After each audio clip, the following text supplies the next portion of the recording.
Tá? Hoje é o encerramento mesmo, né? É a nossa última apresentação presencial. Mas é verdade que para todo magnetizador ou quem trabalha com magnetismo, é uma alegria dizer que o estudo nunca para. Né? O estudo é constante, deve ser constante.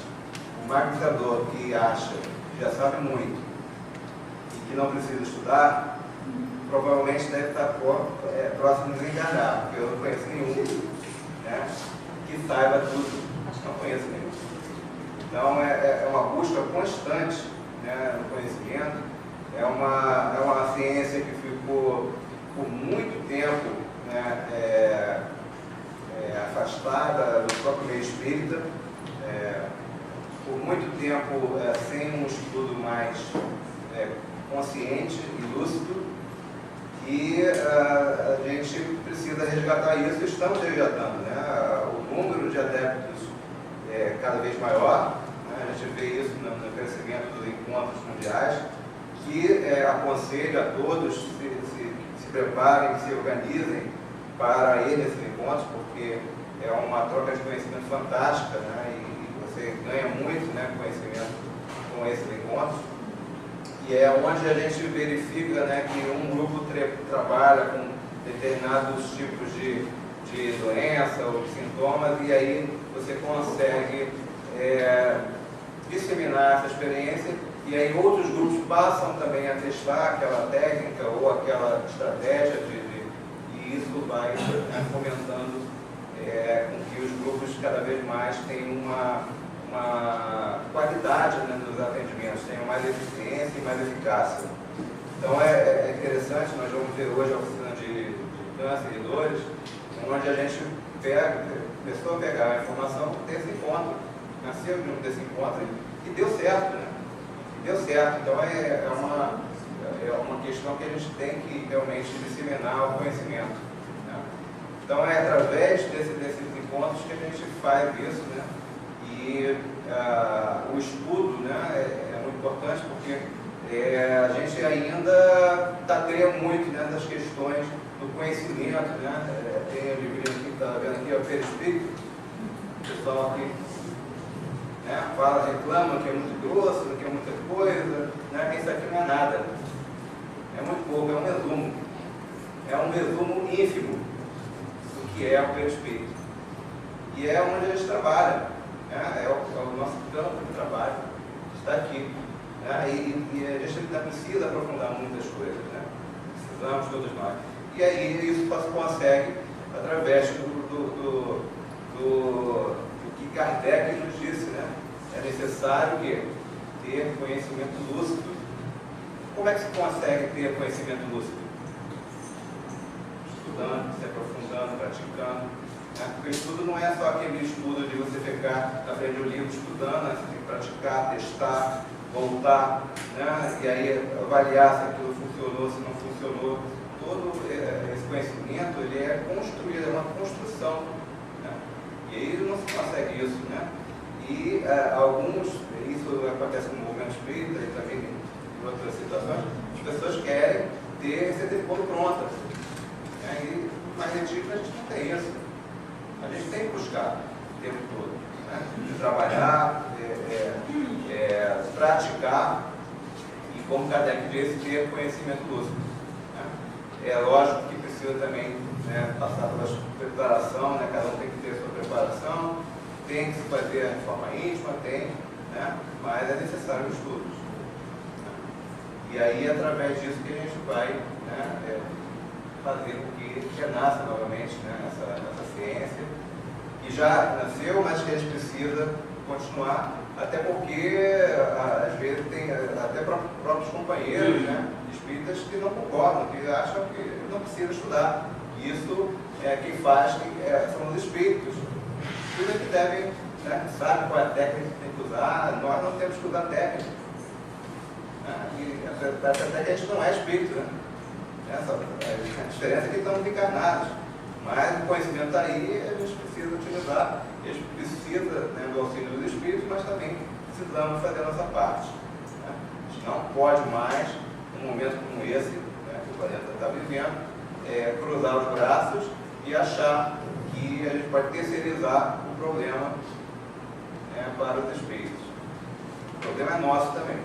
Né? Essa transformação que o planeta está passando, nós também somos partícipes.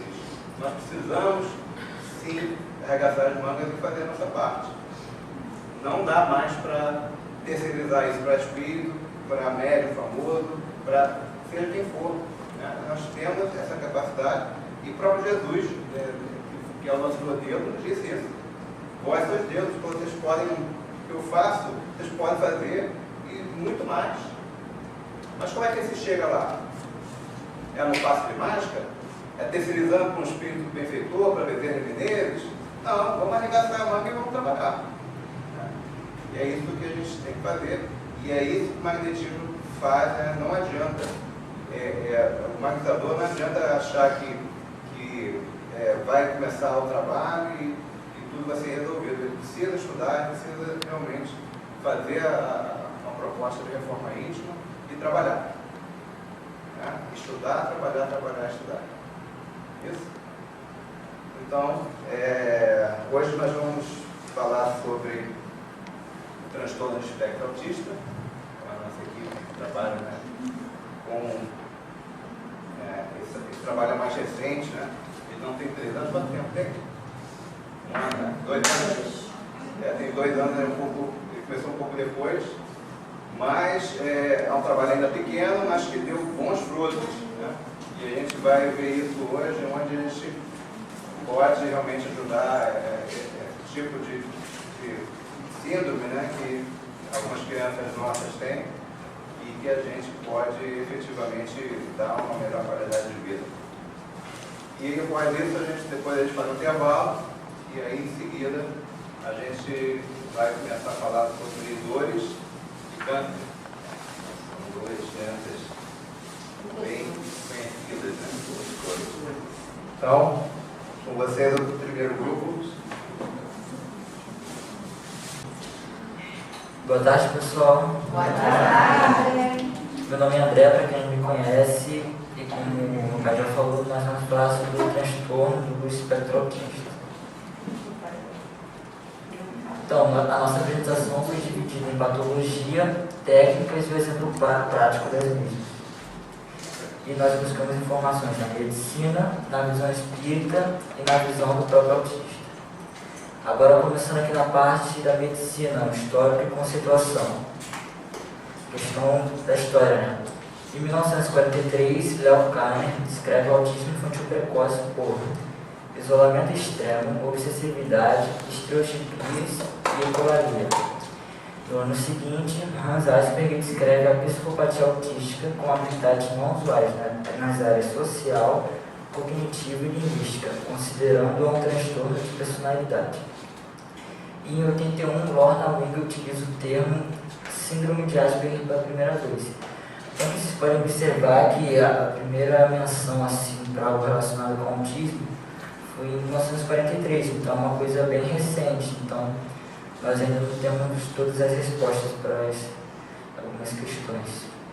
Então, à medida em que o tempo foi passando, os conceitos de diagnóstico foram se alterando, visando melhor qualidade. Assim, em meados dos anos 60 temos retração frente à realidade, dificuldade no relacionamento com as pessoas, que é aquela questão social, né? Sério retardo intelectual, com pequenas e idiotas de normalidade ou habilidades especiais. Essa questão do retardo intelectual é mais para casos mais severos, né? Não são todos os casos que têm retardo intelectual. Dificuldade na aquisição da fala ou na manutenção da já aprendida. Respostas anormais a estímulos sensoriais, maneirismos ou distúrbios de movimento. Então, aqui é o conceito de 2013, que foi originado por Manual Diagnóstico e Estatístico de Transtornos Mentais 5, que é o DSM. E esse conceito ele é usado até os dias de hoje, né, o conceito atual. Então, para a medicina, o autismo é uma síndrome definida por alterações presentes desde idades muito precoces, tipicamente antes dos 3 anos de idade, e que se caracteriza com gradações e 2 grupos de sintomas: déficit na comunicação e interação social e padrão de comportamentos, interesses e atividades restritos e repetitivos. E aqui só tem o conceitozinho de síndrome, que é o conjunto dos sinais e sintomas que caracterizam determinada condição ou situação. Então, os critérios que mais foram adotados continuam a serem utilizados até hoje. Grande dificuldade em se agrupar, que é aquela questão social, né, que eu já disse. Age como se for a surda, que é a parte que o autista ele não responde quando é chamado pelo nome. Resistência a situações novas, que é aquela questão do retardo mental, que pode ocorrer em situações mais severas. E também a questão da rotina, que o autista ele é muito preso a uma rotina. Então, quando tem alguma alteração na rotina, ele sofre bastante. A ausência de medo frente a perigos reais, eles não sabem identificar uma situação assim, de perigo, né? Resistência a novos aprendizados, indicação das necessidades através de gestos, que é uma questão também que o autista ele geralmente ele não aponta para o objeto que ele quer. Às vezes ele pega na mão do indivíduo, seja do pai ou da mãe, e conduz até o objeto que ele quer. Ressentido aparente, não abraça afetivamente as pessoas, hiperatividade física acentuada, evita olhar de frente, olhar contato visual, né? Essa questão na parte da amamentação é muito fácil de identificar, porque nessa época a criança ela costuma muito olhar no olho da mãe durante a alimentação, e com o autista isso não acontece. Gira ou roda objetos incansavelmente, que a criança autista tende a ter um certo interesse por objetos circulares, movimentos circulares. Então, um exemplo que eu posso dizer é o seguinte: a mãe ela dá um carrinho para o filho, e a tendência é o quê? De pegar o carrinho e ir conduzindo na hora de brincar. Agora, com a criança autista não, ela costuma pegar o carrinho, colocar de cabeça para baixo e ficar movimentando, girando a roda. Eles podem fazer isso por vários minutos até. Afeto em comum a objetos especiais, jogos ocasionais de forma repetitiva e comportamento diferente isolado, retraído, não participante, que é aquela questão, né, da sociabilidade, né, que eu já disse anteriormente. E aqui temos o transtorno do espectro autista, que esse termo veio em 2013, junto com o DSM-5, que refere-se a todos esses transtornos aqui, ó, transtorno autístico. E aqui também uma curiosidade, que autismo, a palavra de origem grega, significa voltado para si mesmo. Então, esse próximo slide aqui é só mais a questão, um gráfico mais visual para vocês entenderem que esses transtornos estão dentro do TEA, que é o transtorno do espectro autístico. E aqui é o seguinte: dentro do espectro nós temos o nível leve, moderado e severo. E nisso, assim, nessa questão aqui da figura, nós podemos comparar cada figurinha aqui com uma questão que a criança tem, seja ela cognitiva, fala, social. Então, vocês podem ver que, quando é leve, a criança tem mais capacidade do que uma criança que é no nível severo. Ela, no nível severo, tem uma questão de retardo mental, ela não fala. E também outra coisa aqui, ó, que o nome Kanner está relacionado ao severo. E o Kanner, eu citei na questão histórica, ele estudou, assim, as crianças que ele estudava, elas eram muito severas. Então, teve essa relação entre o nome Kanner com o nível severo. E agora eu vou passar para... Boa tarde, gente. Boa tarde. É um prazer estar aqui com pessoas tão queridas. Eu vou dar continuidade ao que o André já começou a apresentar. Vou falar um pouquinho da estatística, do número do aumento de autistas no Brasil. Hoje em dia a gente não fala mais autista, né? A criança está dentro do transtorno do espectro autista. Que antigamente parecia que autista eram só aqueles severos. Mas a gente vai ver no desenrolar, e como o André já começou, que na verdade tem muito mais leve, as crianças, os pais têm mais dificuldade para perceber, mas isso vem mudando hoje em dia, né? Nos fins dos anos 80, a cada 500 crianças que nasciam, uma era considerada autista. Com isso, no Brasil, estimava-se que existiam em torno de 2 milhões de crianças, né? De 2 milhões de autistas, na verdade, não só crianças.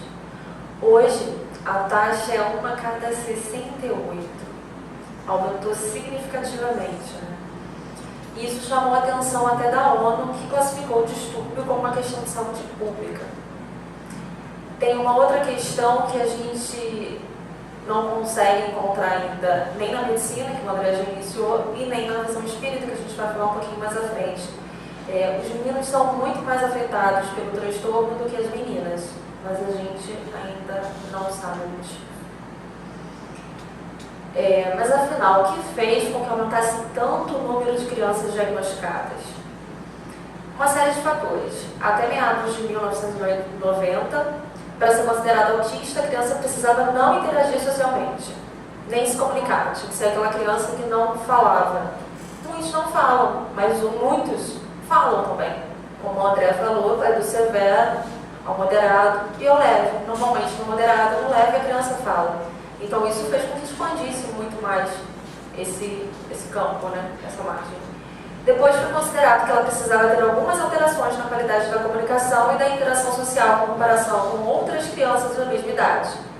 Claro que abrangiu muito mais, né? Ela não precisava mais não falar, ser muda e não interagir com ninguém. Ela pode ter uma interação, mas com uma certa dificuldade. Ela interage, mas não tanto como uma outra criança da mesma idade. Vem aquela questão do olho no olho, ela até fala algumas coisas, mas não olha no olho. Ao mesmo tempo, houve um grande aumento no conhecimento sobre o transtorno, tanto entre os médicos, né, a comunidade médica, como em geral, entre as famílias, entre as pessoas, porque se passou a se falar muito mais sobre o autismo do que antigamente. À medida que a gente vai falando, a gente vai conhecendo um pouco mais, a classe médica vai estudando e a própria família vai identificando, né? Porque muitas das vezes a gente vê, mas quando está muito perto do nosso filho, a gente, no fundo, a gente não quer ver determinadas coisas, porque, né, a gente sabe que a criança vai passar por uma série de dificuldades, e é isso, mas que a mãe espera no início, né? A gente quer que a criança seja feliz e tenha o mínimo de dificuldades, mas infelizmente não é possível. Mas à medida que isso vai se falando, vai sendo divulgado, as mães começam a perceber mais cedo. Hoje em dia o diagnóstico se dá mais ou menos em torno de 1 ano e meio, o que antigamente era feito bem mais tarde. Começava naquela questão, menino, pela incidência ser maior em menino, fala mais tarde, então vai passando. E à medida que isso está sendo divulgado, a questão, todos aqueles 14 itens que o André falou, já vai ficando mais fácil de perceber. Causas. As causas que provocam o transtorno do espectro são desconhecidas até o momento. A gente tem alguns fatores que apontam, mas não tem nada definitivo. A complexidade do transtorno é o fato de que os sintomas e severidade podem variar, aquela questão do espectro, do leve ao severo. Provavelmente são quadros resultantes da combinação de diferentes genes, gerados espontaneamente ou herdados. Também ainda não sabemos, mas teria uma base genética. Apesar de nenhum gene ter sido identificado como causador de autismo, pesquisadores estão procurando mutações do código genético que as crianças com autismo possam ter herdado. Entretanto, algumas dessas mutações são encontradas em outras crianças que não são autistas. Então, não tem nada de definitivo nisso ainda, né? Nesse sentido. Mas a suposição é que fatores ambientais, como estresse, infecções, exposição a substâncias químicas, tóxicas, complicações durante a gravidez, como infecções maternas, ou durante o nascimento, desequilíbrios metabólicos, têm ocasionado muito a questão do autismo. E isso também, acho que além da divulgação, tanto dos médicos terem mais conhecimento, das famílias terem mais entendimento, vem a questão dos agrotóxicos, que hoje em dia a gente sabe que é utilizado cada vez mais, né? E é uma suposição, mas se a gente for analisar por uma das suposições que é essa, a gente vê que também o aumento pode ser ansiedade devido a isso, além da questão da divulgação. Tratamentos no momento. A gente tem o tratamento medicamentoso, que tem o objetivo de controlar os sintomas. Quais são os sintomas? A hiperatividade, a autoagressão, a heteroagressão, os distúrbios do sono e a depressão. Dieta. Em relação à dieta, não há nenhuma comprovação de eficácia de dieta de restrição com relação ao autismo propriamente dito. Mas a gente acompanha em muitas crianças muitos problemas gastrointestinais e trabalhando, pelo menos nos casos que nós tivemos na casa, com o tempo esses problemas foram diminuindo, até mesmo porque quando a gente está se sentindo mal, está com problema no estômago, está com uma cólica, está com uma diarreia, isso já aumenta a nossa irritabilidade, né? Uma criança mais sensível aumenta mais ainda. Então, a gente acha que faz diferença sim, né? Apesar de não haver comprovação, até porque alguns não têm nenhum problema gastrointestinal e têm uma dieta normal. Agora, outros normalmente têm problema com lactose, com glúten, mas não são todos. Tratamentos disponíveis. Tem a fonoterapia, a fisioterapia, a terapia ocupacional, a psicoterapia, a hidroterapia, a ecoterapia, que é aquela terapia com cavalos, que vai trabalhar aquela questão do equilíbrio, né, das crianças, que a gente vê em muitas outras síndromes também, que ajudam, né, as crianças e até adultos. Agora a gente vai falar um pouquinho da humanização do atendimento. Uma pessoa com transtorno mental é, antes de tudo, uma pessoa e não um transtorno. Sendo assim, passamos a entender que dentro desse indivíduo com transtorno existe uma pessoa que deseja, que sente, que entende, que ouve, que cheira, que gosta e que desgosta, e que precisa ser respeitada. Agora eu vou dar início à visão espiritual. Vou falar de algumas questões do Livro dos Espíritos. Depois a Silvânia vai dar sequência citando outros livros, como o Autismo, do Hermínio, citando também o outro livro, dá tempo, vocês vão fazer um pouquinho mais para frente. Mas começando com as questões do Livro dos Espíritos, aí a gente vai abordar a questão do estado psicológico do espírito. A gente pegou essas questões. Não só nós, né? A gente, na verdade, viu essa apresentação, parte dessas questões, uma apresentação nesses êmbios que o Roberto citou no início, que a gente vem acompanhando, vem estudando. A gente foi buscar essas fontes, né? Antes da concepção, o estado psicológico do espírito tem aquela questão da perturbação em que é muito grande. Por quê? Porque existe uma grande ansiedade em razão das provas em que se escolher, que se necessita submeter. Antes de reencarnarmos, foi feito um plano reencarnatório e a gente não quer falhar, né? Ou pelo menos falhar o mínimo possível. A gente não quer se desvirtuar do caminho, desviar, né? Mas a gente sabe que depois que está na carne, é apagado muita coisa, e isso gera uma ansiedade, um medo, uma angústia, que por sinal é muito maior do que no desencarne. E também tem a questão da despedida dos seres amados que ficam no mundo espiritual.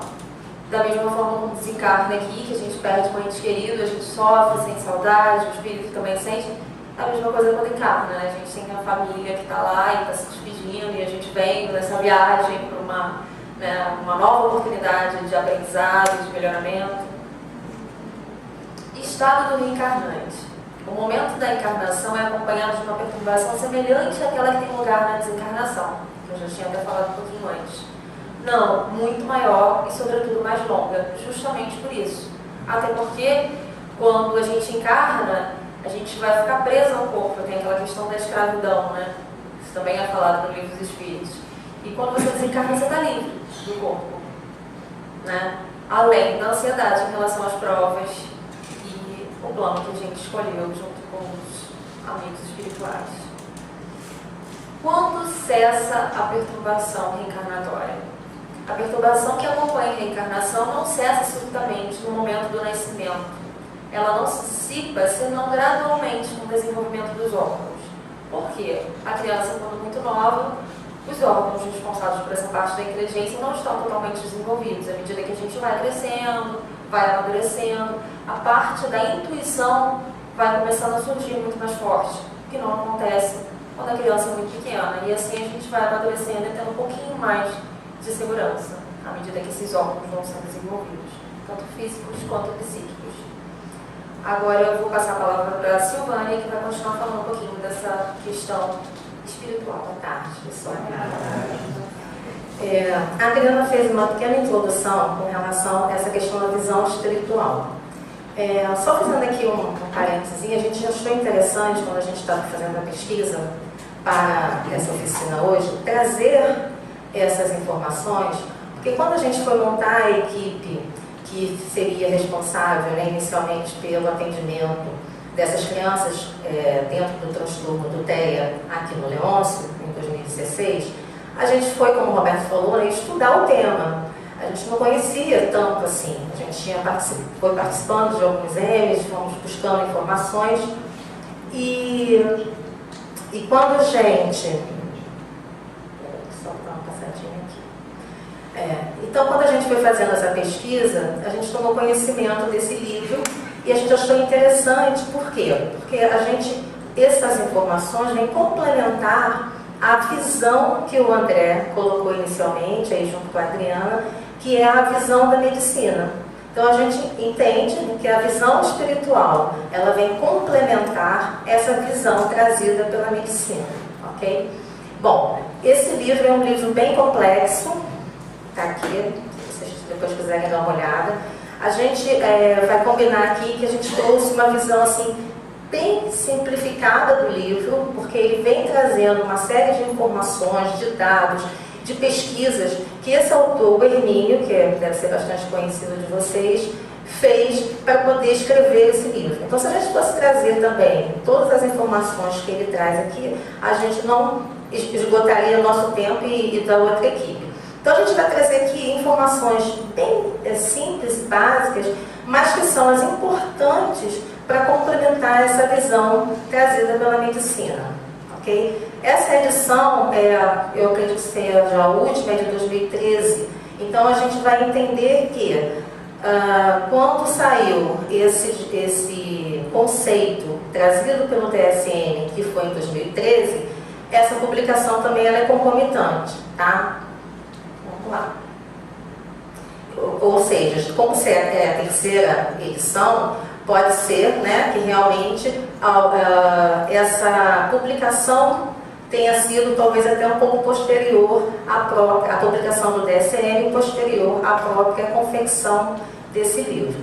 Bom, vocês devem já ter ouvido falar no Hermínio, e a gente até trouxe, porque também ele é um importante autor, ele é uma autoridade quando se trata do tema mediunidade, dos temas mediunidade e regressão de memória. Então, assim, ele não tinha formação espírita, ele era católico e foi conhecer o espiritismo por curiosidade. E lá ele foi fazendo pesquisas, estudos e tornou-se realmente uma pessoa respeitável. Por isso a gente achou interessante trazer, porque ele vai embasando toda a tese, toda essa hipótese que ele traz, dessa leitura espiritual que ele faz com relação a esse transtorno, embasando com pesquisas e bases científicas, tá? Bom, eu acho que vocês devem ter ouvido já falar num desses livros que ele é autor, Nossos Filhos São Espíritos. Então, ele é autor desse livro, ok? Tá. Bom, então vamos lá. Segundo Hermínio, somente se poderá entender o autismo e dele cuidar eficazmente a partir da adoção de um modelo clínico que leve em conta o fato de que o ser humano é espírito imortal, pré-existente, reencarnante e sobrevivente. Então vocês veem que ele usa o termo autismo, né? Hoje a gente já está usando o termo transtorno do espectro do autismo, ok? Então dessa transparência aí, a gente tem que lembrar, e eu vou falar de uma maneira assim muito resumida, de alguns conceitos que vão ser fundamentais, junto com a parte que a Adriana já falou pra gente, que eu vou pedir para vocês colocarem aí, ó, na memória, aquelas informações que a Adriana trouxe com relação ao estado de espírito, né, ao estado psicológico desse espírito reencarnante, que sofre ali com aquelas perturbações, com o distanciamento do mundo espiritual, com essas premissas que são importantes e que a gente estuda no espiritismo, né? A primeira delas é: o ser é formado por quê? Um corpo físico, correto? Material. formado também por um perispírito, que seria o envoltório semimaterial de um princípio inteligente, individualizado, tá? Não vou tecer aqui detalhes, mas a gente já viu isso e a gente já estudou. Até como o Roberto colocou, se a gente fosse falar de perispírito, a gente teria que ficar aqui muito tempo, até porque a gente tem muita coisa que até nesse livro a gente ainda tem que estudar muito, sem contar com todas as propriedades e funções, né, que esse perispírito exerce e que a gente mesmo desconhece, né? As próprias pesquisas ainda não conhecem totalmente. Bom, essa é a primeira premissa, também conceitos que a gente tem que levar em consideração. A segunda coisa, o Hermínio ele vai falar do cérebro e, como a gente viu na parte da medicina, o transtorno do espectro do autismo, ele é classificado dentro de uma questão neurológica ligada ao cérebro, o corpo físico, ok? Então a gente não vai entrar aqui em detalhamento das partes do cérebro, a gente vai falar aqui de uma maneira geral, sabendo que o cérebro é dividido em dois hemisférios, direito e esquerdo, e que tem suas funcionalidades, e que a gente também aqui não vai entrar nesse detalhamento, ok? Bom, vamos lá. Então, o que ele coloca como hipótese nesse livro? Ao reencarnar, a entidade instala-se à direita do cérebro, nos primeiros tempos, cerca de 2 anos, e incumbe-se de passar ao hemisfério esquerdo a programação de que a personalidade irá necessitar para suas negociações com a vida na Terra, enquanto estiver acoplado ao corpo físico. Então, vamos tentar destrinchar isso que ele coloca. É como se o princípio inteligente, o espírito, o perispírito, tivesse ali um enraizamento do lado direito do cérebro, comandando toda uma programação para o lado esquerdo do cérebro, para que ele possa exercer, para que ele possa instalar toda a programação que esse espírito vai necessitar para essa nova vida, nesse novo ambiente físico, material, ao qual ele veio encarnar. Tá? Então, assim, vou fazer uma comparação bem grosseira, talvez a gente consegue colocar assim, de uma maneira um pouco assim, mais palpável, vamos dizer. Quando a gente tem que fazer alguma atividade no computador, a gente tem a parte física do computador, que é o que a gente chama de hardware, correto? Tem toda a parte física do computador, a tela, os componentes internos, as placas. Então, esse seria o hardware, a parte física do computador. Quando eu ligo o computador, ele assume um programa, um sistema operacional que já foi previamente instalado, para eu poder exercer a minha atividade. Ok? Ok. Lembrando que esse programa, esse sistema operacional, tem por trás uma inteligência humana. Alguém bolou, alguém fez, criou aquele programa. Ok? Então, o sistema operacional, ele trabalha ali representando uma inteligência que criou e vai trabalhar junto com essa parte física. Ok? Vou ver aqui, gente. Tá. Tudo bem.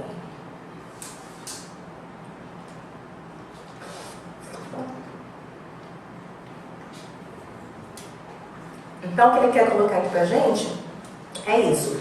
Que o tempo todo existe, principalmente nessa primeira fase da existência, da infância, todo um comando do espírito muito fortemente, muito ativamente, comandando, através de estímulos mentais, a instalação da programação, que seria habilidade, potencialidade, que vão ser utilizadas no dia a dia, nas rotinas desse novo ambiente material que esse espírito está encarnado.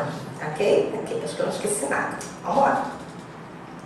Bom, durante 2 ou 3 anos da vida, portanto, o hemisfério esquerdo da criança conta com a supervisão direta do hemisfério direito. Trabalham conjugados simultaneamente. Então, nesses 2 primeiros anos de vida, há um trabalho tanto do direito quanto do esquerdo simultâneo.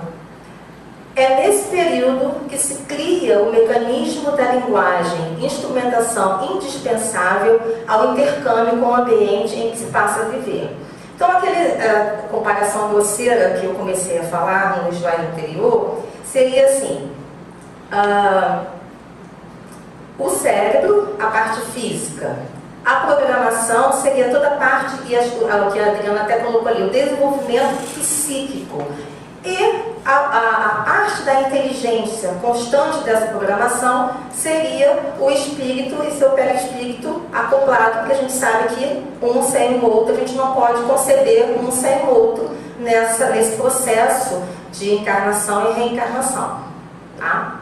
Bom, então, essa primeira fase da infância, esses 2, 3 primeiros anos, são muito importantes porque é exatamente nesse momento que esses mecanismos vão sendo implementados e na parte física do cérebro vão sendo correspondentemente criadas esse todo mecanismo físico. É como se eu tivesse, né, a parte da programação, e para eu poder exercer ou utilizar aquela programação, eu preciso do suporte da estrutura física, da célula, dos órgãos, que vão sendo criados gradativamente à medida que esse ser, que esse espírito encarnado vai se desenvolvendo, à medida que essa criança vai crescendo e vai adquirindo todo um aprendizado. A sua parte psíquica vai se desenvolvendo, e assim como a sua parte física também. Ok? Bom, aí ele começa a falar assim, a hipótese. Entretanto, parece ocorrer uma paralisação no processo de aprendizado e desenvolvimento das faculdades próprias ao esquerdo. Sem o estímulo mental, eu diria espiritual, os dispositivos cerebrais correspondentes ficam operacionalmente incapacitados. Então, lembra daquelas premissas que a gente falou? Você tem a questão espírito, perispírito e corpo físico, que vão trabalhar conjugados. Em algum momento, esse processo de transferência de parte psíquica para a parte física, ela paralisa. Por quê? Né? E aí, quando a Adriana até deu um exemplo, algumas crianças classificadas como transtorno do espectro, e às vezes elas trazem a fala, elas começam a exercer, né, essa faculdade da linguagem, e em algum momento ela para de falar. E aí ele diz o seguinte: qual a consequência dessa paralisação? Quer dizer, não só a fala. Então ele, no livro, ele vai deslanchando, ele vai descrevendo, justificando, corroborando, fundamentando uma série de características do transtorno que poderiam ser causadas por essa paralisação desse mecanismo que trabalha junto, né? Espírito, perispírito, corpo físico. Então ele diz o seguinte: essa pane, essa interrupção na instalação, nessa programação dessas faculdades para o acesso, ele teria essa dificuldade de acessar essas informações. Então o autismo, ele é resultante de uma pane em algum ponto do sistema, uma falha disparada pelo espírito. E por que esse espírito faria isso, né? Vamos dizer. Então ele diz, por 2 hipóteses: por um desinteresse em reencarnar no mundo material, no ambiente físico de sua nova existência, e aí a gente linka com aquelas informações que a Adriana começou a falar, né? Pela ansiedade, pelo medo, pela saudade, enfim, pelo distanciamento daquele mundo que ele estava, que era o mundo espiritual, essa vinda para o mundo material, essa prisão no corpo físico, essa ansiedade. Então ele pode, deixa eu botar aqui, né?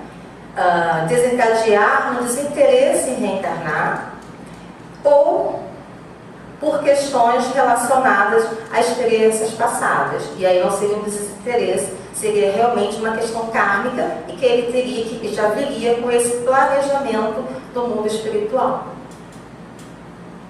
E ele conclui: a pessoa é autista não porque tem o cérebro danificado, mas tem cérebro danificado porque não quis ou não conseguiu transmitir a ele, no período crítico da formação, os comandos mentais necessários ao seu correto desenvolvimento. O que a gente quer ressaltar com essas informações? A medicina, ela diz que a causa seria física. Existiria alguma questão, por exemplo, no cérebro. Mesmo sendo uma questão ambiental, que é uma das hipóteses, a falha seria neurológica. Tá? O que o Emílio coloca? Essa falha, essa questão neurológica física, não seria a causa, mas sim uma consequência em função de toda a hipótese que ele colocou anteriormente. Okay? Então a gente entendeu, é interessante trazer para vocês, o livro está aqui, é complexo, a gente deu assim, uma visão bem simplista do que ele colocou, mas a gente entende que é uma visão que complementa, né, e amplia a visão da medicina. Ok?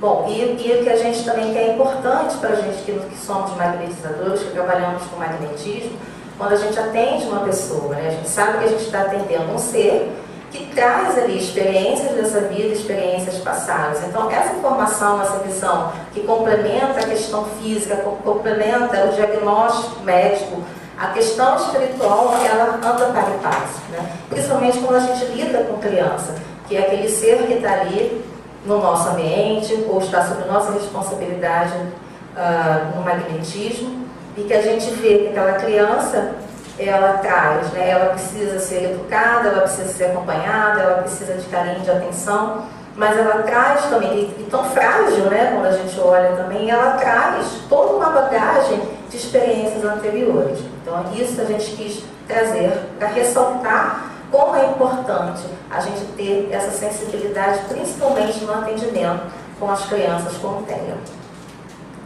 Bom, ainda dentro da patologia, a gente também trouxe um item, colocando para vocês, que eu achei interessante o seguinte. Quando a gente fala da visão da medicina e da visão espiritual, é como se nós estivéssemos olhando para a problemática. E a gente falou assim, bom, mas como que esses autistas, né, como essas crianças classificadas dentro do transtorno, se veem, né, vamos dizer assim, porque a gente sabe, hoje a gente tem acesso a material escrito, ou enfim, né, que são disponibilizados por essas pessoas.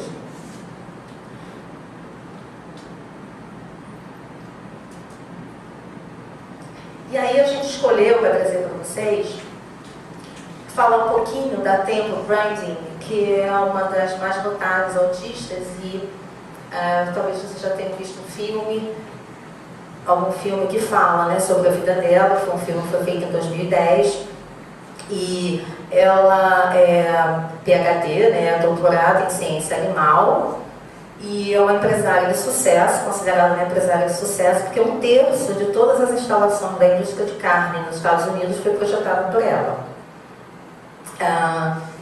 Seu filme, né? A Sua Vida Foi Filme em 2010. Tema de filme em 2010.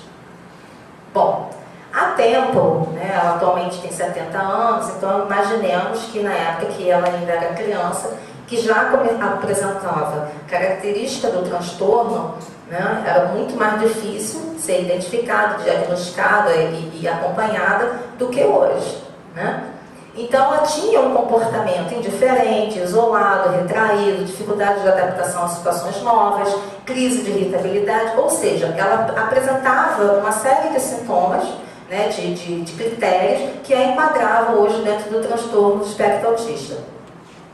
Ela criou a máquina do abraço. Não sei se vocês conhecem um pouquinho essa história, porque ela ia sempre à fazenda da tia, e ela tinha uma paixão por animais muito grande, e chegando lá ela começou a observar que alguns animais, para serem vacinados ou cuidados pelos veterinários, eles eram colocados dentro de uma máquina que iam assim, né, confinando, apertando, e depois de um tempo, no início, eles ficavam muito agitados e depois eles iam se acalmando. E ela começou a observar aquilo e ela começou a falar assim, puxa vida, né, ela era muito ansiosa, nervosa, então ela teve a ideia de utilizar o exemplo dessa máquina, desses animais, para ela. Então ela construiu uma máquina que ela entrava, essa máquina ia apertando, ela ficava ali dentro e ela se sentia então mais confortável, ia se acalmando e ela ficava tranquila. Isso deu uma confusão danada com o psiquiatra que acompanhava na época, né? É um diálogo até interessante quando a gente vai pesquisar sobre a vida dela, e aí depois vocês podem pesquisar para saber. Ela mesma adulta e já com notoriedade, ela sempre afirma que relacionamento pessoal constitui algo que realmente não compreende. Então, a dificuldade de relacionamento social, ela ainda apresenta. Os professores esperavam dela um êxito limitado e compatível com suas modestas possibilidades. Então, ela foi rotulada dentro de autista e não esperavam dela mais do que um êxito limitado, porque ela tinha severas limitações. E isso foi até o ensino médio. E aí a gente trouxe um pensamento que ela coloca nesse livro, aí embaixo, que ela diz sobre si mesma. Penso em imagens. As palavras são como uma segunda linguagem para mim. As palavras lidas ou ouvidas são convertidas em imagens, como filmes coloridos, completos, sonorizados, que rodam na minha cabeça como uma fita de vídeo. Então ela tem uma forma de pensar completamente diferente, por exemplo, da minha, da nossa, né? A gente está aqui há 2 dias numa oficina, falando, gesticulando, né? E ela não. O pensamento dela é completamente diferente. Ela era capaz de idealizar um projeto mentalmente, com todas as suas faces, com todas as suas figuras, rodar essas imagens de maneira tridimensional, testar seu projeto, corrigir tudo mentalmente, sem precisar que aquilo fosse feito através de um computador. Ok? Bom, então, com a ajuda de um educador, isso já no ensino médio, da mãe, da tia, enfim, daqueles que a viram fora do rótulo, a Temple, ela conseguiu fazer das suas próprias limitações, das limitações que o autismo lhe impunha, sua instrumentação de trabalho e evolução. E a gente trouxe, então, esse comentário que a própria Temple fala sobre o autismo, se pudermos reconhecer de modo realista e caso a caso os pontos fortes de um indivíduo, podemos determinar melhor o seu futuro. Tenho certeza de que qualquer que seja o pensamento sobre o autismo, ele vai incorporar a necessidade de considerá-lo isoladamente, cérebro por cérebro, filamento por filamento do DNA, característica por característica, ponto forte por ponto forte, talvez, o mais importante, indivíduo por indivíduo. Então a gente trouxe essa citação da Temple para a gente ressaltar que quando a gente está trabalhando com essas crianças, e até com qualquer indivíduo, mas principalmente com essas crianças que estão em idade de aprendizado e que muitas vezes são rotuladas com limitações, que é para a gente ver, né, que sempre existe a possibilidade da gente desenvolver, da gente descobrir quais são as potencialidades que podem existir naquele ser. Né? E talvez até mesmo, por que não, como foi o caso da Temple, transformar aquela limitação numa oportunidade, numa potencialidade. E aí, encerrando essa primeira parte da patologia, a gente trouxe a visão da medicina, a gente trouxe a visão espiritual e complementada pela visão do próprio autista, e com essa importância que é para o nosso trabalho enquanto magnetizadores. Vou passar para a Cris, que vai falar para a segunda parte do trabalho, que é as técnicas utilizadas no magnetismo com as crianças com TEA. Boa tarde. Eu vou falar sobre as técnicas do magnetismo. E aprendemos essas técnicas já com outros grupos que já trabalhavam há mais tempo com isso. Que é na Casa Espíritas, a Sociedade de Estudos Espíritas Vida de Pelotas, com a Ana Vargas, o Instituto Espírita Paulo de Tarso, em Aracaju, com a Marcela, e também vimos no jornal Vórtice, esses meses todos, né? E na participação em Zenes, na sala temática, no 9º e no 10º, onde houve um dia de curso só sobre autismo. Foi muito, muito, muito interessante. E o atendimento aqui no Leôncio começou em 2016, era uma criança atendida e na equipe era um magnetizador e um facilitador. O atendimento era feito uma vez na semana. Quem começou esse trabalho foi a Silvana, que estava aqui falando, e o Jorge, que não está mais aqui. E o atendimento, a partir de 2017, nós passamos a atender 4 crianças, né, na equipe, 5 pessoas, sendo que um magnetizador e 2 auxiliares, 2 na quarta e 2 na sexta. Né? São 2 dias da semana agora, nós atendemos na quarta e na sexta-feira. O protocolo, a Ana Vargas, ela tem um protocolo devido, uma mãe chegou lá em Pelotas com a criança, sem diagnóstico, ninguém descobriu o que a criança tinha e levou gente para a Ana Vargas para ela ver o que a criança, qual era o problema que a criança tinha. E ela lá, ela tem um grupo onde elas fazem uma reunião mediúnica e o mentor dela, que é o Georges, veio e disse que a criança era autista e passou todo um tratamento. E essa criança passou a ser atendida lá com esse atendimento, técnicas dispersivas no centro de força frontal e humeral para alinhamento, né, e amenizar as crises convulsivas. E concentrações nas regiões frontal e humeral, né, para trabalhar a fala e trabalhar a socialização, né, da criança. E também esse chakra, ele trabalha a hipófise, o timo, o tálamo e o hipotálamo. E nós aqui, nós não temos uma prescrição básica para atender as crianças. Cada criança tem um jeito de ser, um problema para ser tratado, e nós vamos ver criança por criança. Tá? O básico é que nós sempre vamos trabalhar com muitos perpendiculares e com essa concentração. Vamos fazer tato, vamos ver o que ocorre com a criança. Né? Qual o problema? Se tem problema digestivo, emocional, tudo. Então, não há uma coisa pronta, é criança por criança. Tá? E o mais importante, né, é como fazer esse trabalho e como receber essas crianças, que são crianças... Vocês me perdoem, eu falo das crianças, eu choro. São crianças super especiais. Especiais por quê? Não porque são autistas, mas porque são especiais. Sabe? São super queridas. A gente aprende. Que bacana. Bebe água, no ensaio da legislação.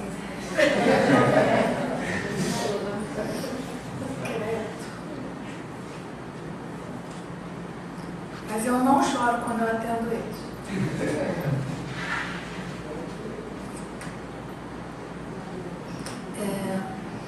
A gente aprende muito mais com eles, acho que, do que nós estamos fazendo por eles mesmos. Né?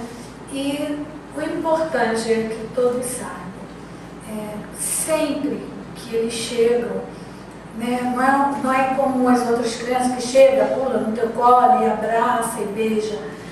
Você tem que esperar ele chegar e você chegar a ele e permitir que você entre no mundo dele. Eu falei que eu já no espaço deles, né? E como isso ocorre, sinceramente, eu não sei. Né? Eu sei que a gente, como todos nós magnetizadores, a gente trabalha sempre com muito amor, né? Seja com as crianças, seja no nosso trabalho de quinta-feira, com as outras pessoas, a gente está sempre com muito amor, com muito carinho para todos que nós vamos atender.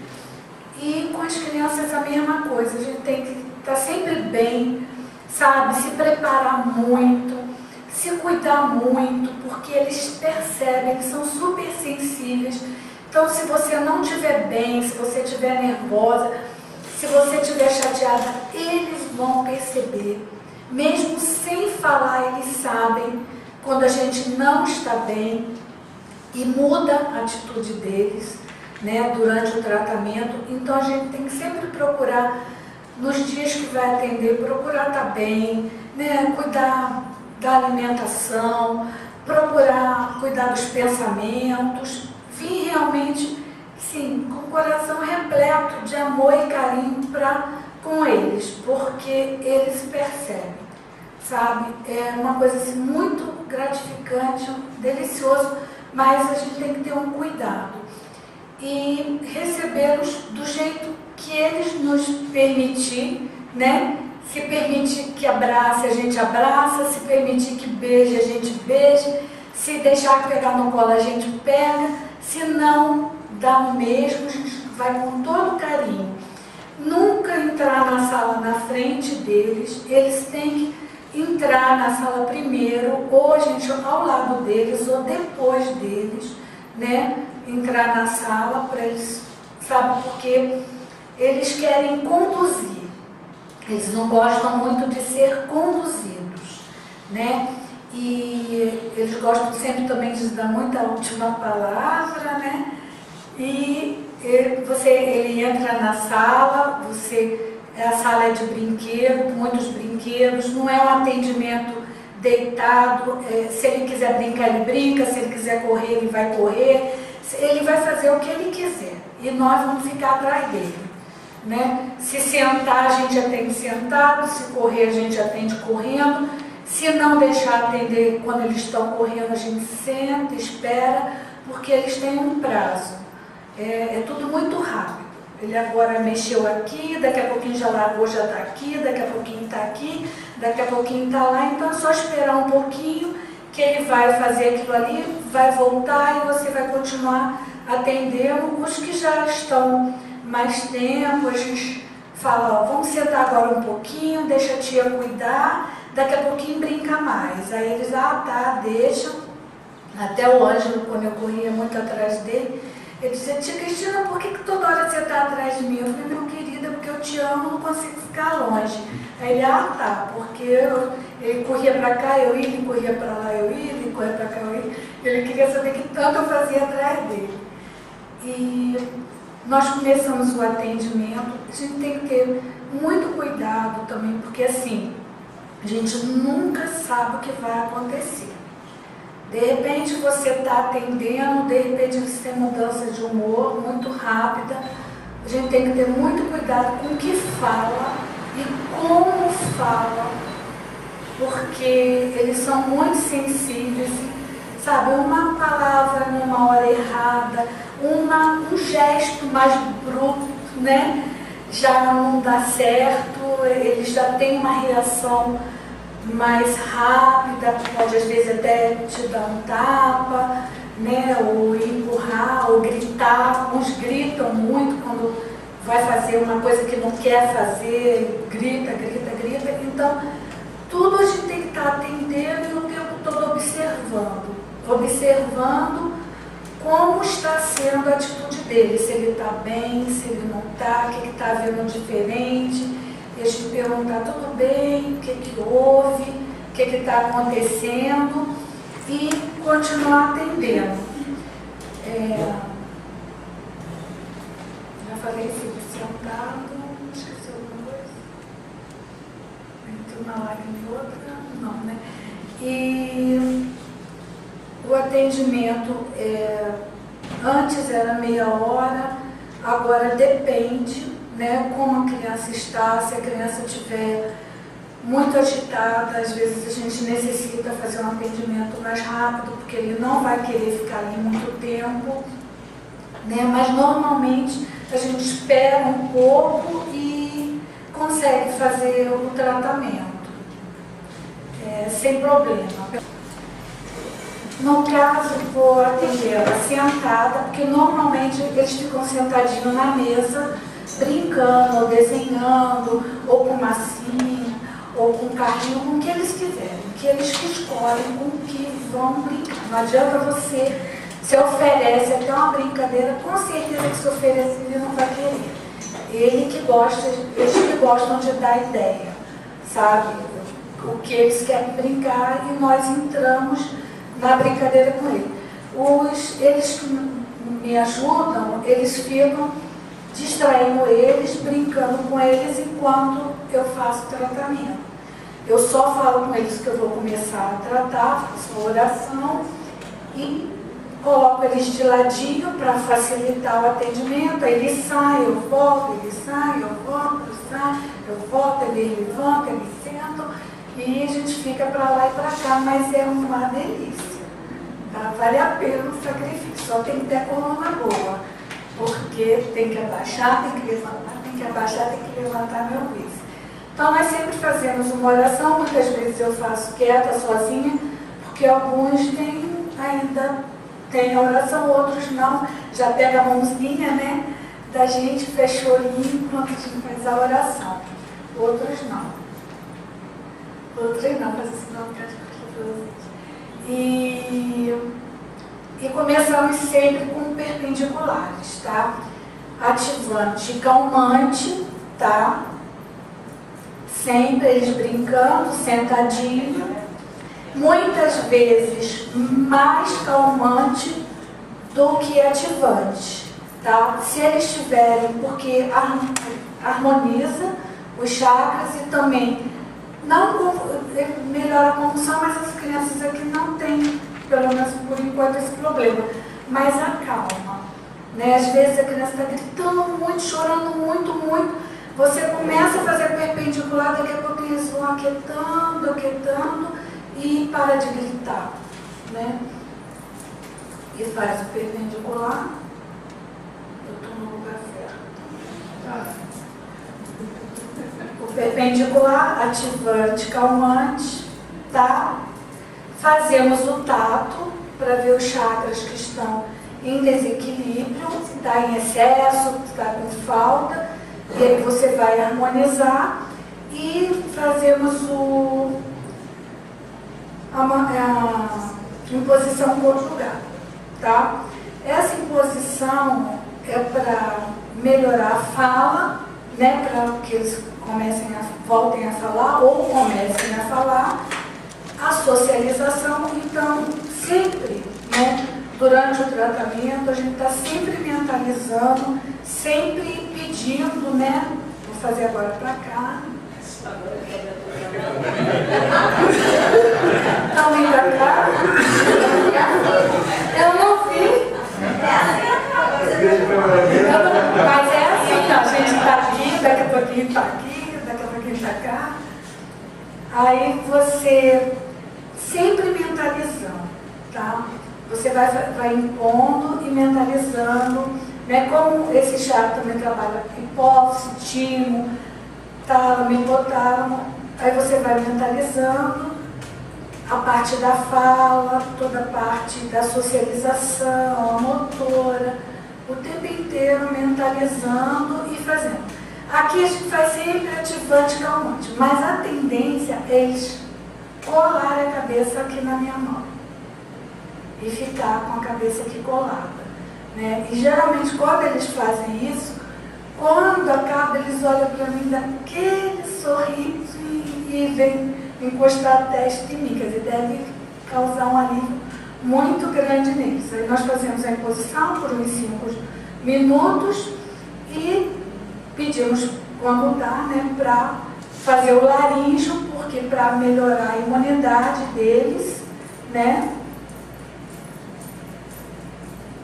fazemos o gástrico, porque alguns têm problema digestivo, problema de intestino, aí trabalhamos o gástrico e o esplênico, tá? E o que for necessário, tá? Sempre com transversais, ativante e calmante. Lembrando que sempre tem tato também, né? Já falei antes. Faz o tato e depois vai trabalhando. E depois terminamos com perpendicular. Bastante bastante perpendicular. Muito perpendicular. Muito perpendicular. Muito. São quase 10 minutos de perpendicular. Então é bastante perpendicular mesmo. Aí depois fazendo, eu penso sempre as crianças para fazer oração e enquanto eles solto eles para brincar, correr, fizer o que quiser, eu vou magnetizar a água. Sabe? E aí vai de criança para criança. Né? Criança, acabou. Organizando em relação ao Miguel, eu descobri, recebi o diagnóstico mesmo dele com 2 anos e 8 meses, mais ou menos. Confesso que alguns sinais que hoje em dia eu reconheço e aprendi, depois da idade, ele já dava, mas eu só vi no retrospecto, depois do diagnóstico, que eu fui perceber algumas coisas.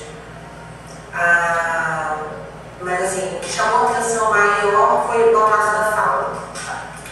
Porque ele já, com 2 anos e pouco, ele não falava.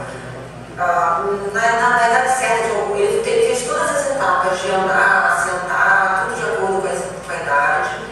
Até começou a balbuciar, mas na idade de falar mesmo, a fala não desenvolveu.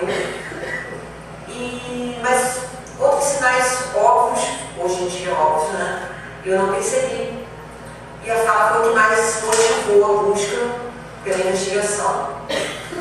E na época foi bem ruim, bem ruim. Eu confesso que para mim era praticamente uma sentença de que acabou, não tem expectativa para nada para ele. Passei acho que uns bons 2 meses ou 3 me acabando de chorar quando eu falava isso, eu não conseguia conversar sobre isso. Então, eu tinha uma ideia bem errada a respeito do autismo. Eu só conhecia aquela coisa, aquele autismo severo, clássico, das pessoas que antigamente a família meio que até por falta de opções acabava isolando, e talvez a pessoa acabava ficando condenada àquela condição. Então, eu só conhecia esse quadro. E o Miguel sempre foi uma criança, entre aspas, como hoje a gente ouço muito falar, tipo, nossa, mas ele não parece. Então eu também demorei a lidar com isso, por eu também achar que não parecia, né? Então assim, no início foi bem ruim, muito ruim. Mas aí com o tempo, com as terapias e com tudo, os contatos que a gente vai fazendo, a gente vai aprendendo, vai vendo que o monstro não é tão feio assim. Então, o magnetismo, eu soube através de uma pessoa que atualmente é meu namorado, que já frequenta aqui há alguns anos. A gente estudou junto na nossa infância e perdemos contato por 20 e tantos anos e há perto de 3 anos, o pessoal da turma do colégio começou a se reencontrar depois de 20 e tantos anos sem se ver. E no primeiro reencontro de turma, a gente estava se revendo pela primeira vez e surgiu o assunto, eu falei do Miguel e tal. E ele falou assim, olha, você devia ver, eu tenho coisas sobre autismo relacionadas ao espiritismo que eu acho que você devia ver. Acho que tem uma coisa de magnetismo, falou por alto, porque também outros assuntos surgiram. E enfim, foi a primeira coisa. Depois a gente chegou a mandar algumas coisas por e-mail. Então, as coisas vão mudando, a gente vai se aproximando. E, enfim, aí ele me trouxe aqui pela primeira vez nas palestras de segundas-feiras. Eu falei, acho que é Roberto também, se não me parece. Na época ele falou que tinha realmente atendimento, anotou todos os dados e, enfim, a coisa que ficou mais nítida para mim, de início, que eu acho que deu uma diferença assim, que chegou a ser notada rápido, eu achei o som dele mais tranquilo, né? Ele era muito comum, na época que eu conheci com a Cris, conheço o Cris, era muito comum o Miguel, ele ainda não dorme num horário tão ainda, mas eles já estão vendo a noite inteira tranquilamente, coisa que era comum, muito comum, acordar várias vezes à noite, sono agitado, acordar, tipo 2 horas da manhã e até 5 acordado. Então, essa parte do sono melhorou muito, muito. Então, eu acho que já é, de alguma forma, influenciando, deixando ele mais tranquilo, sereno. Você fala do vídeo, eu vou ficar aqui para acabar o cartão. Então, eu não sei, eu costumo falar assim que a gente ouve tantas coisas, eu aprendi, eu conheci tantas pessoas por causa do autismo, pessoas que às vezes hoje em dia eu tenho contato apenas virtual, mas a gente acaba aprendendo muito. E assim, eu acho que pra mim, eu acho que eu tento todo dia tirar uma lição disso, mas melhorar, né, enfim. Mas assim, tirando toda a parte negativa do começo, que eu vi de uma forma muito negativa, tudo, né, eu acho que hoje, o que eu vejo, entre tantas outras coisas, eu consigo, o autismo me trouxe uma coisa, não que eu queira de repente falar, eu sei que é uma condição complicada, né? Se eu pudesse não ter isso na vida do Miguel, eu realmente não teria, porque eu acho que seria mais fácil para ele. Mas eu consigo ver coisas, detalhes tão pequenos, a gente comemora tantas vitórias, quer dizer, coisas, detalhes mínimos hoje em dia são celebrados que acho que outras pessoas talvez não entendam. Mas então isso me trouxe, eu passei a perceber mais detalhes, eu passei a dar valor a menores, eu vi, entre aspas, coisas pequenas são grandes, né? Então, eu acho que o que eu posso dizer que foi de bom que isso trouxe para mim foi isso. Posso falar em coisas até práticas, por exemplo, detalhes que eu não via, características do autismo que ele tinha, a maneira de brincar, que hoje que uma mãe, de repente, de uma criança típica, vai achar normal que um filho pega o carrinho e saia andando pelo chão com o carrinho, o Miguel não fazia isso, ele virava o carrinho de cabeça para baixo e ficava rodando a bola. Primeiro velocípede ele também, a primeira reação dele quando viu o velocípede foi botar a cabeça para baixo, pegar o pedal e rodar. Então, quando ele começou a ver, a entender o sentido, a primeira vez que eu vi ele com um aviãozinho de brinquedo, fazendo assim no ar, fazendo barulhinho, aquilo para mim já era uma coisa assim, que para uma outra criança talvez seja banal. Entre outras coisas, os ganhos que ele tem na escola, cada letrinha nova, ele não é uma criança completamente verbal, entre aspas, porque quando ele tem interesse sai uma frase inteira, tem um pouco de safadeza na história também, como qualquer criança. Mas ele não é uma criança completamente verbal, tem todo um trabalho dele entender o que ele quer falar para conseguir expressar. E ainda assim ele conseguiu se alfabetizar, consegue ler, consegue... Então tudo isso, né, que de repente seria uma coisa natural das pessoas, que a gente tem um filho, você vai botar no jardim, ele vai se alfabetizar e tal, e a gente vai num ritmo diferente. Então os ganhos naturais da vida de uma outra pessoa, pra gente tudo é muito acelerado. Né? Qualquer ganhozinho é uma vitória para a gente, literalmente.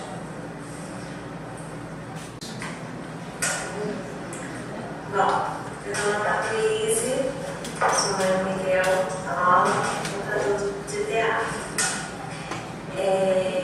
O Miguel tinha outras características, um ano, 2 anos, de espectro do autismo. Eu já desconfiava e, assim, pesquisando as características, eu achava que ele tinha um autismo. Foi uns 6 meses para convencer a família para procurarmos um neurologista. Quando o Miguel fez 2 anos, nós procuramos um neurologista e ele falou que ele estava dando um quadro TA. Não foi tão dificultoso para mim. Eu sempre fui de família espírita e, assim, quando o Miguel nasceu, eu já sabia dentro de mim que ele ia ter alguma dificuldade. Alguma coisa dizia para mim. E quando eu descobri o autismo, nós morávamos em Maricá, fizemos um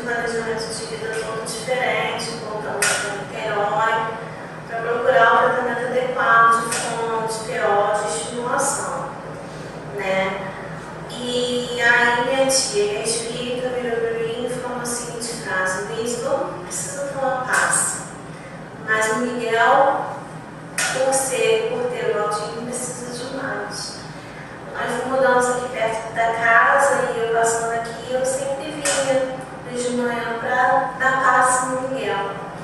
E eu vi o anúncio do magnetismo, né?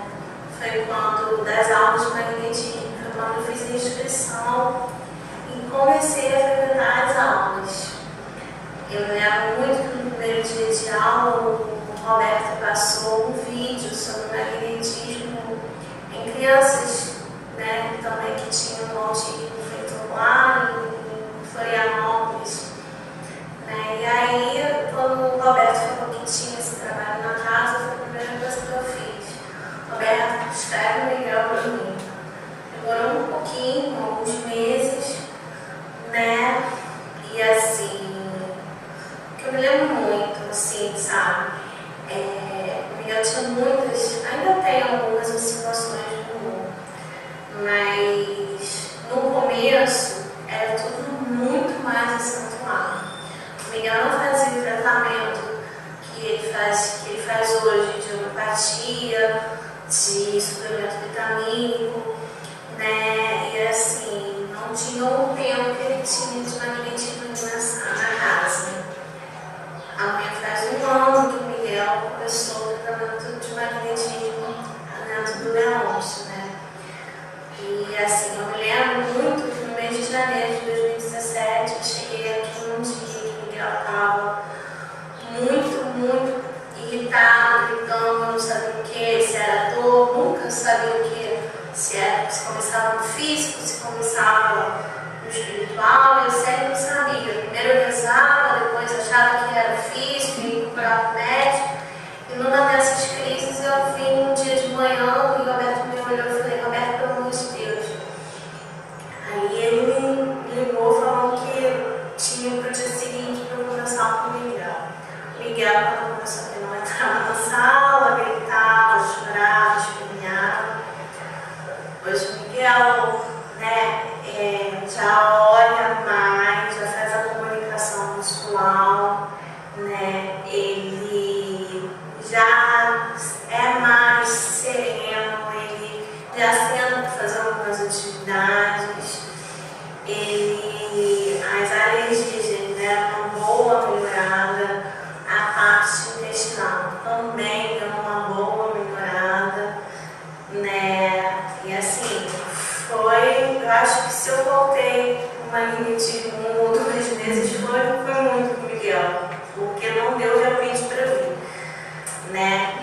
Ele adora as meninas que trabalham com ele, né? Ele é uma criança, sempre foi uma criança muito carinhosa, né? Mas sempre teve esses rompantes de humor, e hoje, assim, nossa, os rompantes não chega nem um dedinho do que era antes, o sono. O sono ele já dorme a noite inteira, porque antigamente era todo dia de 3 a 5 da manhã, acordando, gritando, né? Então acordando querendo brincar, e aí quando a gente não levantava da cama, ele ficava muito mal-humorado, gritava, né? E, enfim, então foi um trabalho de formiguinha, né? De todos os dias. E assim, sempre acreditando, sempre rezando, sempre tendo fé, porque ninguém está aqui por acaso. Os reencontros não foram por um acaso. O Miguel não veio para cá por um acaso, né? E assim, como eu estudei no magnetismo, né? A nossa energia, a energia que é passada, né? Através, né, das recepções dos chakras, né? Foram harmonizando todos o Miguel inteiro, como um ser, né? Como pessoa, né? E assim, também com a idade, né? Ele já está mais aqui do que do lado de lá, então a evolução dele está assim, 100%. Dentro do planejamento reencarnatório dele aqui. Queria agradecer o Leôncio, queria agradecer a oportunidade de falar trabalho.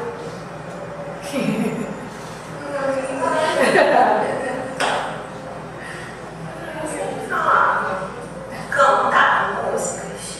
Mas assim, a gente sempre perguntava, Miguel, quer? Por que você estava chorando? E ele não falava o que ele queria, né?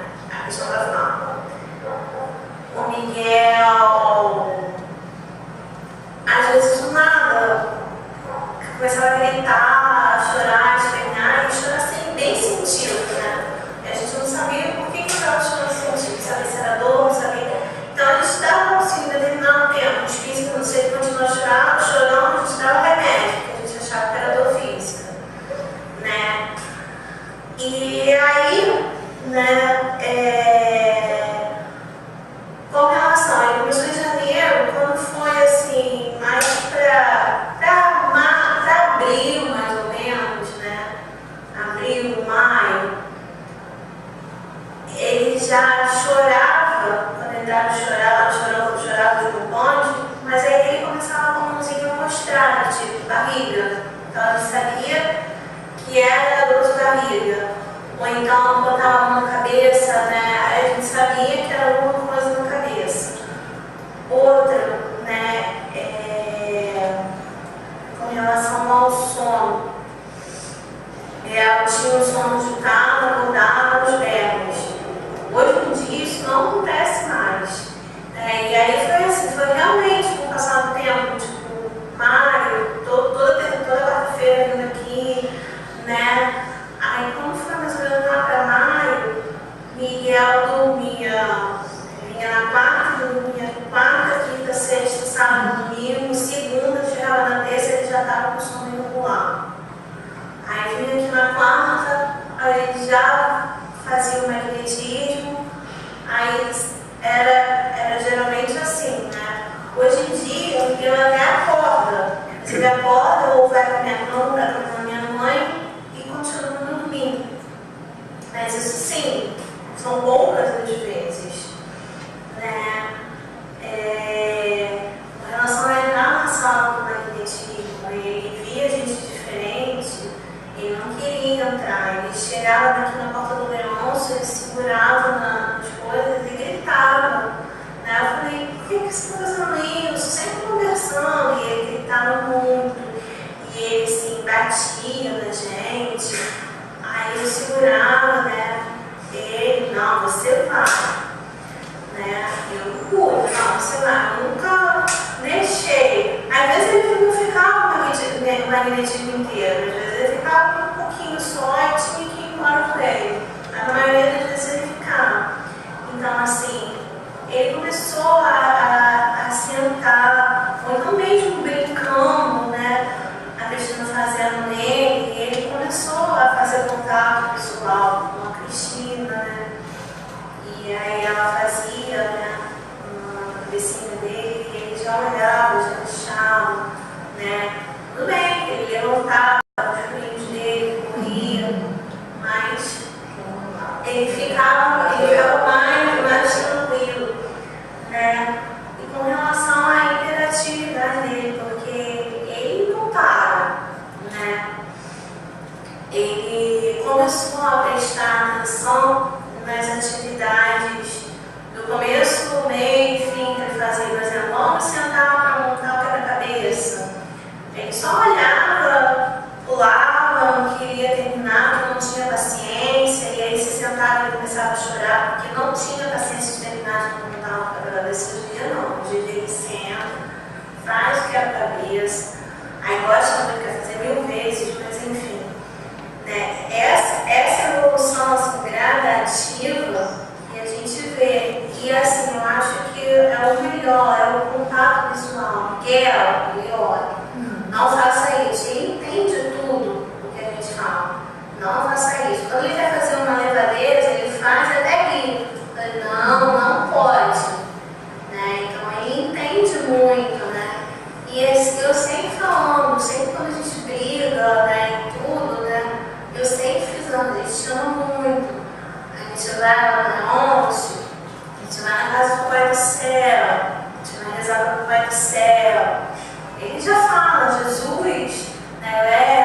vai na uma casa de parcela, rezar tia Cristina, vai rezar para Jesus, para você. Então aí já deixa. Antigamente, né, o Cristina fazia magnetismo nele com as mãos, ele já queria arrancar a mão. Não, hoje em dia ele já deixa, já olha, mas assim, se ele quiser levantar para brincar, ele levanta e brinca. Mas ele já deixa esse contato, porque ele vê a atitude de carinho, porque magnetismo nada mais é do que um ato de amor, né? Aí eu acho que é isso. No caso, a primeiro, né, o Miguel, ele está há pouco tempo no tratamento e ele já estava bem melhor, mas ele faltou muito, então eu estou tendo que começar tudo de novo com ele. E ele é muito ausente, ele tem só alguns momentos presentes durante o tratamento, mas quando ele está presente, ele bota a mão, encosta, deixa bem juntinho para fazer o tratamento. E o Miguel, o último, ele já está, como ela falou, 1 ano. Ele chegou aqui, ele pouco falava, gritava sem parar, não dormia, né? E gritava muito, né, Roberto? E o primeiro atendimento que nós fizemos com ele, ele já parou de gritar, ele foi para casa, dormiu, e um tempo depois ele não fazia contato visual.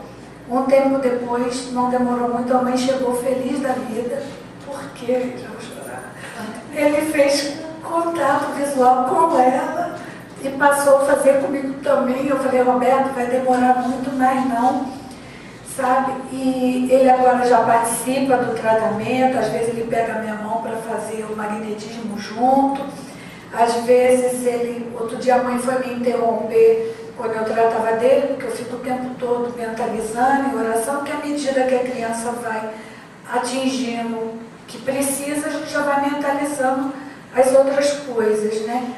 E ela me perguntou, eu falei, responde. Depois ela perguntou de novo, eu fui responder, ele brigou comigo. Porque eu estava falando e não estava prestando atenção nele. Eles querem ter atenção exclusiva.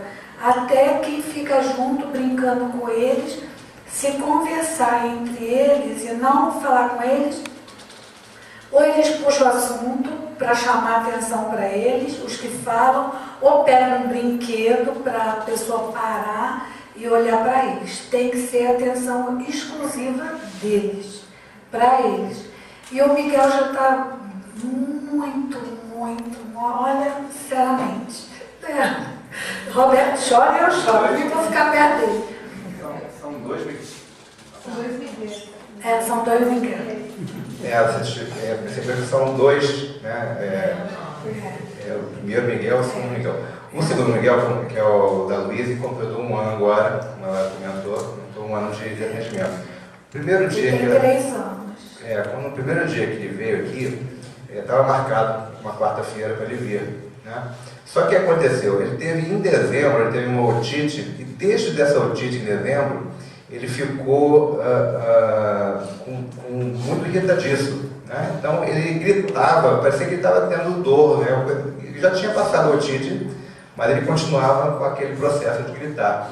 E o gritar dele não é um gritar normal de uma criança normal, não é, né? Porque ele grita naquele tom, naquela tonalidade, naquele timbre que entra pelo ouvido, né? E parece que a criança está morrendo, né? Parece que está com alguma dor muito forte, né? E ele estava assim, nesse dia, no primeiro dia que ele faria o atendimento, ela também não aguentou, e a mãe, né, já estava, né, zonza, né? Imagina a criança gritando o tempo todo, sem parar, sem dormir, sem comer, o tempo todo, né? Então ela chegou aqui na quarta-feira de manhã, tem passe aqui, o passe comum da casa, né? E ela trouxe para o passe, né? E aí eu estava na secretaria e eu estou ouvindo uma criança gritando, né? Lá, assim, eu acho que estava lá ainda na esquina, eu já estava ouvindo. na esquina ali atravessando a rua, eu já estava ouvindo.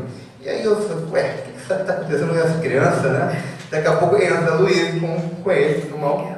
A Luísa, né, com aquela cara, né, de desespero, e ela entra e vai lá em cima, pede o passe, e o tempo inteiro que ele entra, o tempo todo gritando, né? E aí desce o passista, que não tinha como atender aqui em cima, desce, foram para uma sala, e o tempo todo ele gritando, né? E aí ele entrou dentro da sala para tomar o passe. Parece que aumentou o time, porque eu estava ouvindo da mesma forma, né? Fechou a porta, mas estava lá, gritando o tempo inteiro, né? Tomou o passe e ele gritando. Aí eu fico pensando no coitado passista, né? Que assim, não deu resultado, né? E aí saiu, né? Gritando. Saiu, foi lá para fora, gritando. Lá fora, gritando. O tempo inteiro, né? O tempo inteiro. E na própria quarta, na parte da tarde, ele foi o primeiro atendimento dele, também chegou, né? Gritando, né? E lá dentro, depois de um tempo, ele parou de gritar. E foi embora sem gritar. E aí, durante a brincadeira lá, teve um entreveiro lá, que ele ficou irritado, gritou de novo, mas se acalmou e foi para casa sem gritar. É porque foi aquilo que eu falei. Com eles, você não adianta você querer entrar. Você falar, você tocar. Você tem que esperar ele te aceitar, ele permitir que você tenha acesso a ele. E o que aconteceu? O nosso amigo, querendo ajudar, começou a falar com ele, vamos brincar, eu não sei o que, pegou um negócio e botou a mão nele. Não prestou. Ele tinha parado de gritar e começou a gritar tudo. Mas aí nós reconstruímos, né? E no dia seguinte, a mãe estava com um sorriso de ponta a ponta, né? Porque conseguiu dormir. Né? E normalmente a questão, vocês perceberam, né? A questão do sono, né? Todos nós atendemos, todos tinham, um tem problema noturno, né? E os outros têm dificuldade de dormir. E toda mãe, a primeira coisa que fala do magnetismo, que dá graças a Deus o magnetismo existir, é a questão do sono, né? Porque todas têm esse relato de que a criança passa a dormir a noite inteira, passa a ter um sono tranquilo, né? Sono tranquilo, né? O primeiro, que foi o Ângelo, ele tem um transtorno noturno que ele lembra, né, ele vê no sonho ele se jogando num abismo. E ele vê tudo, né? Ele fala que ele acorda, a mãe falando, né, chorando, que ele, normalmente eles falam na terceira pessoa, o Ângelo, eu vi o Ângelo caindo e se espedaçando todo. Você imagina a criança, né, ter essa visão, né? Provavelmente uma visão da última existência, e se jogando e o corpo se espatifar no chão, né? E isso toda a noite, né? E com o trabalho e aí com o magnetismo, né, você vê a questão do resultado, né? Assim, é palpável. O que eu quero dizer para vocês é que é palpável. A gente consegue ajudar essas crianças, gente, né? Isso não tem nada que tire isso, né? Não tem, como diz a propaganda, não tem dinheiro que pague, né? Não tem dinheiro que pague. E a gente acessa, e aí a gente aprende as janelas, né? A abrir as janelas, perceber quando a janela está aberta e muitas vezes trazerem para a gente, né? E as mães... E assim, outro dia o pai do Miguel chegou aqui contando que ele estava cantando para o Miguel dormir. Aí o Miguel virou para ele e falou assim, quieto. Olha, ele ficou tão feliz, porque ele nunca fala, né? Quando eu não queria uma coisa, ele grita, sabe? E ele não gritou, ele falou, quieto. O pai veio, chegou aqui feliz da vida, Miguel. Estava cantando para ele dormir, ele disse, quieto. Aí, rindo. Quer dizer, os ganhos são diferentes, né, com outras crianças, mas é maravilhoso. Temos mais ainda, né, na finalização. Então, boa tarde a todos. Nós agora entramos na parte final da oficina do transtorno do espectro autista. Essa palavra está escrita dessa forma, mas com o decorrer dos próximos slides, vocês perceberam que ela tem um sentido para ser e vocês vão matar a charada. Após todas essas questões, cabem as reflexões. Segundo Emílio Miranda, vocês perceberam anteriormente, a Silvana falou sobre ele escreveu um livro, né, esse livro aqui, e ele terminou esse livro e saiu com essas indagações que ele não conseguiu achar com suas pesquisas. Aí ele começa: o autista é considerado diferente de uma pessoa dita normal. Mas o que é ser normal? Alguém saberia aqui definir o que é ser normal? Os nossos padrões de aferição comportamental são os únicos possíveis e aceitáveis? Quer dizer, a gente tomamos por base nós, ditos normais. Mas e na visão deles? Quem fala através deles? Tem alguém que fala? A gente não sabe, eles não conseguem expressar-se. Se eles conseguissem, como nós, expressar os sentimentos, os seus questionamentos, talvez nós conseguíssemos entrar no mundo dele, mas eles não passam isso para a gente. Então a aferição é a partir da gente. Aí fica a dúvida. O que o autista está tentando nos dizer com atitudes que nos ajustam, que não se ajustam aos nossos padrões? Eles têm atitudes que a gente acha que está em desacordo com o que nós fazemos, com o que nós vivenciamos. Mas será que eles estão com atitudes diferentes ou nós que não sabemos interpretar os sinais que eles nos emitem? Que eles exteriorizam? Nós não conseguimos, A Cristina mencionou que às vezes que ela percebeu que eles conseguem perceber o seu estado de espírito. Como que você está, se você está ansioso, e ela diz que passa isso para eles, por isso ela faz um preparo no dia do tratamento bem especial para que ela esteja calma, e consiga passar e retirar deles o que ela quer. Como funciona o mundo em que ele vive? Como funciona o mundo em que ele vive tem uma passagem, numa poesia que eu vou declamar, que vocês vão observar esse questionamento aí. Onde está a inteligência consciente que planeja e dirige seu comportamento e suas reações? Qual, enfim, a sua lógica? Em que, onde, como e por que ela difere da nossa? Se é que ela difere. Será que ela difere ou nós que não conseguimos compreender os sinais que eles nos passam? Acho que o problema está mais também em nós mesmos, Talvez não tenhamos respostas para essas perguntas. Entretanto, é possível imaginar que para esses enigmáticos seres humanos, nós, os normais, que somos estranhos. É o nosso comportamento que precisaria ser modificado, pelo menos para que funcionasse entre eles e nós um sistema mínimo de intercâmbio. Não há palavras no dicionário deles, mas a linguagem universal do amor também é não verbal. Para se expressar através dela, as gestos, a expressão corporal, a vibração sutil, invisível da emoção, da solidariedade, da paciência, da aceitação da pessoa como ela é, e não como queremos que ela seja. E a linguagem do amor, repetindo, ela é para todos. O poema é o do Matt Kennedy, é um autista, um escritor americano. E ele diz assim: construa-me uma ponte.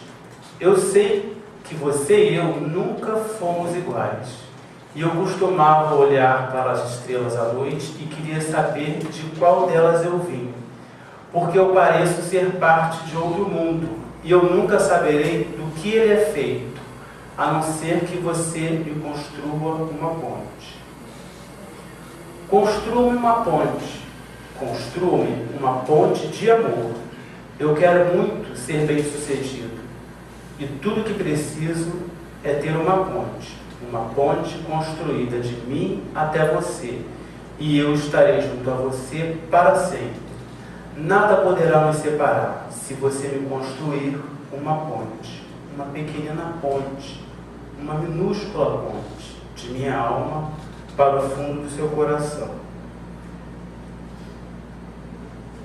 A Cristina falou sobre o amor, que ela traz muito amor para tratar o paciente com transtorno espectro autista. E ele responde aqui, o autista Metcalf, aqui nesse segundo verso: construa-me uma ponte de amor. Não é uma ponte qualquer, tem que ser de amor, né? E nós percebemos também nesse poema que, embora eles não sejam muito comunicativos, não falem muito, mas eles sentem a necessidade de se comunicar. Mas o problema é que nós não entendemos os sinais deles. Talvez eles sejam, sei lá, mais telepatas, né? Coisa que a gente ainda tem muito que estudar para poder chegar lá. Obrigado a todos, uma boa tarde.